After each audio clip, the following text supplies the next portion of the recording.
એક professor, degree ને એના ઉપર ડિગ્રી ને એના ઉપર ડિગ્રીઓ ચડી ગયેલી, બહુ બહુ વિદ્યાઓ બધી સંપન્ન કરેલી જાય. એને ખંખેરો તો વિદ્યા જ ખરે એવો એવો છીંક ખાય તો વિદ્યા નીકળે, એટલી બધી વિદ્યાઓ ભણી ગયા. હવે અને એમાં પ્રોફેસર એટલે બોલકાત બહુ હોય ને, તો સુવે ત્યારે સ્ટોપ થાય, બાકી ગમે તે વિષય તમે કઈ ઉપાડો તેના ઉપર ઉપડી જ જાય, નોન સ્ટોપ વાતો કરે. એવો બોલકો, એવો પ્રોફેસર, વિદ્યા વારિધિ. હવે આ વિદ્યા વારિધિ પ્રોફેસર જલવારિધિ એટલે દરિયામાં વિહાર કરવા નીકળ્યો, નૌકામાં બેસીને. એક નાવિક છે, નાનું નૌકા, પછી ફરવા નીકળ્યો, કુદરત માણવા નીકળ્યો, ફરે. પણ પ્રોફેસર ખોપડામાં જ્ઞાન સરખો બેસે નહીં, બોલવા વાળું જોઈએ, ટોકેટિવ માઇન્ડ હોય, વાત કરવા વાળું જોઈએ, ન હોય તો જાળવાઈ વાત કરે એવો.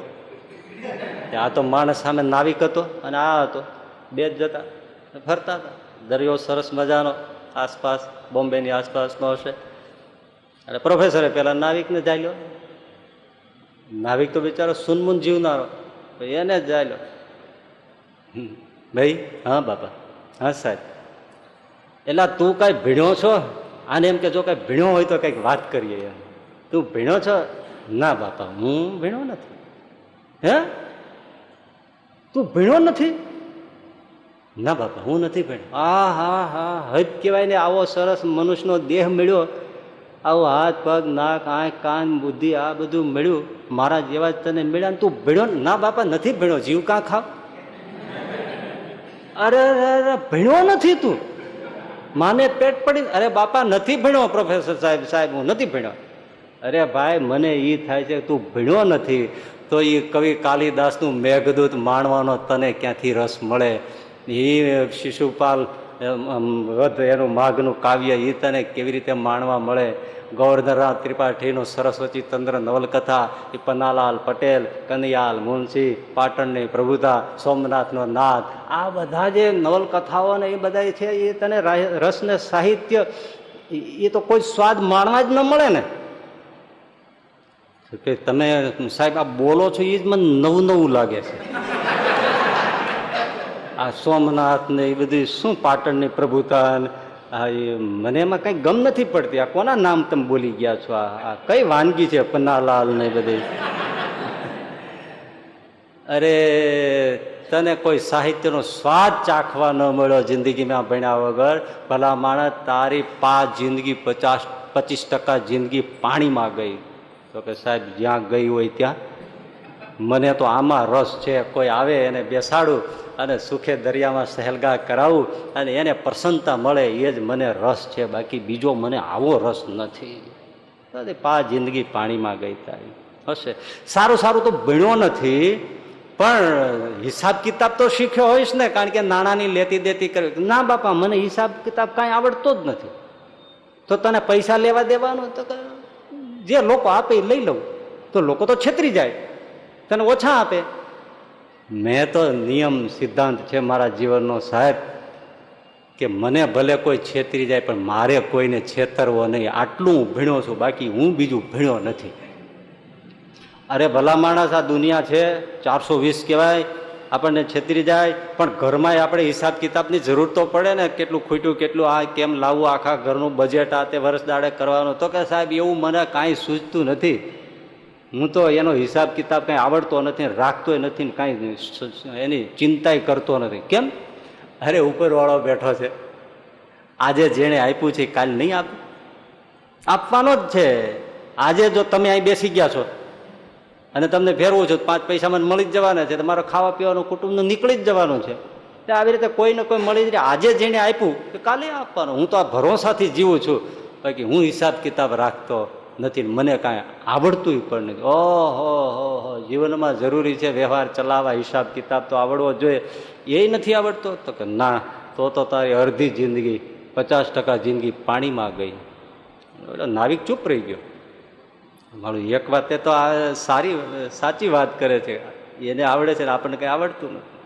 તો વળી પ્રોફેસરે કીધું કે ચાલો, ભણ્યો નથી, સાહિત્ય માંડ્યો નથી, હિસાબ કિતાબ તું નથી શીખ્યો કે નથી આવડતો, પણ જે દેશમાં જીવે છે એ ભારત દેશ એનો તો ઇતિહાસ તો જાણતો હોઈશ ને થોડો, એ તો આપણી ફરજ છે જાણવો જોઈએ. તો શું?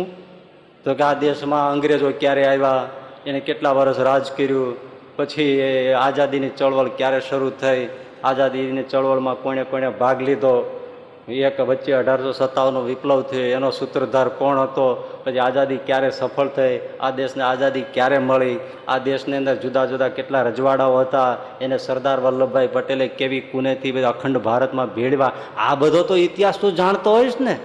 તો કે ના બાપા, હું આ ઇતિહાસ કાંઈ જાણતો નથી, હું મારો ઇતિહાસ જાણું છું.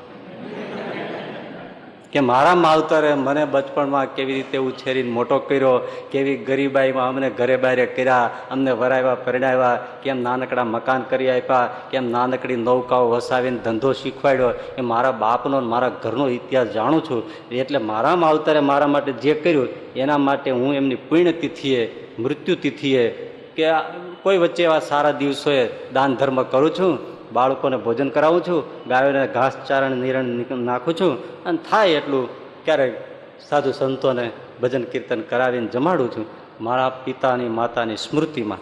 આટલો ઇતિહાસ હું જાણું છું, બાકી હું કાંઈ જાણતો નથી. ઓહો, જે દેશમાં રહ્યો એ દેશના ઇતિહાસને નથી જાણતો, સાહિત્યને નથી જાણતો, ગણિતને નથી જાણતો, ઇતિહાસને નથી જાણતો, તારી પોણી જિંદગી 75% જિંદગી પાણીમાં ગઈ. એ જ વખતે ભાઈ દરિયામાં તોફાન ઉપડ્યું, સુસવાટા કરતો પવન આમથી આમ, નૌકા મળી આમથી આમ હાલક ડોલક થવા, ખવડા જેવા મોજા મીડા ઉછળવા, પ્રોફેસર સાહેબનું ધોતિયું મીડું ઢીલું થવા, ટોપી મળી પલળવા, અને હાફડા ફાફડા થઈ ગયા, અને નૌકા ડૂબી કે ડૂબશે એવું લાગ્યું. ત્યારે નાવિકે પડકારો કર્યો, સાહેબ હા તમને તરતા આવડે છે? તો કે ના. તો તમારી હમણાં આખી જિંદગી પાણીમાં.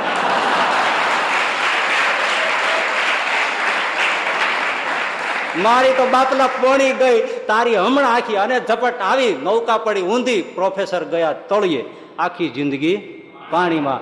અને નાવિકને તરતા આવડતું હતું, ડબકા મારીને કિનારે પહોંચી ગયો. કોણ ડાયો? એમ જિંદગી છે, બધી વિદ્યાઓ આવડે તમને, અનેક પ્રકારના કેમિસ્ટ્રી, ફિઝિક્સ ને આ ને તે, મેથેમેટિક્સ, બાયોલોજી ને છે, આખું ખગોળ વિજ્ઞાન ને ભૂસ્તર વિજ્ઞાન ને બધું તમે શીખી જાઓ, પણ એક હરિભજન કરતા ના શીખ્યા તો બધું જ નકામું છે. ગાતા શીખ્યો, વાતા શીખ્યો, શીખ્યો સબ સુર મેં, પણ એક હરિભજન કરતા ના શીખ્યો તો શીખ્યો સબ ગયો ધૂર મેં. એટલે અંતે હરિભજન કરવા જેવું છે, અને એ જે શીખી ગયો એ આ તરી ગયો. એ શંકરાચાર્યજી કહે અંત સમયે, મોત સમયે, મૃત્યુ પછી એ જ કામ આવશે. માટે સીધું ને ચટ પોતાના ઈષ્ટનું નામ સ્મરણ જેટલું થાય એટલું, ઓછામાં ઓછી 5, 10, 11, 20, 25, 50, 51 માળા રોજ કરવાનો નિયમ રાખો તો મૃત્યુ સમયે આપણી પાસે કેટલો ખજાનો હોય.